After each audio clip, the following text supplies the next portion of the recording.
திராவிட முன்னேற்ற கழகத்தின் வேட்பாளராக, உதயசூரியன் சின்னத்தின் வேட்பாளராக மாண்புமிகு தமிழ்நாடு முதலமைச்சர், கழகத்தினுடைய தலைவர் எங்கள் அண்ணன் தளபதி அவர்களுடைய நல்லாசியோடும், மாண்புமிகு தமிழ்நாடு துணை முதலமைச்சர், எங்கள் கழகத்தினுடைய இளம் தலைவர் அண்ணன் உதயநிதி ஸ்டாலின் அவர்களுடைய நல்வாழ்த்துக்களோடும், ஈரோடு மாவட்டத்தினுடைய அமைச்சர், எனது அன்பிற்கும் பாசத்திற்கும் உரிய அண்ணன் சு முத்துசாமி அவர்களுடைய வழிகாட்டுதலோடு இந்த இடைத்தேர்தலை சந்தித்துள்ளேன்.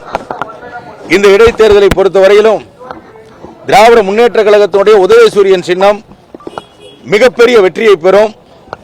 அந்த மிகப்பெரிய வெற்றிக்கு காரணமாக இருக்க போவது கடந்த 4 ஆண்டு கால திராவிட மாடல் அரசின் மக்கள் நல திட்டங்களே இந்த மிகப்பெரிய வெற்றிக்கு காரணமாக இருக்கும்.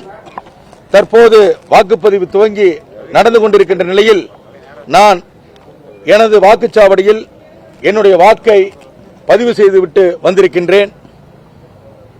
இந்த தேர்தலில் இந்த தொகுதியிலே, கிழக்கு தொகுதியில் இருக்கின்ற மக்கள் அனைவரும் உங்களுடைய வாக்குகளை தவறாமல் செலுத்தி ஜனநாயக கடமையாற்ற வேண்டும் என உங்களை எல்லாம் பணிவுடன் கேட்டுக்கொள்கின்றேன்.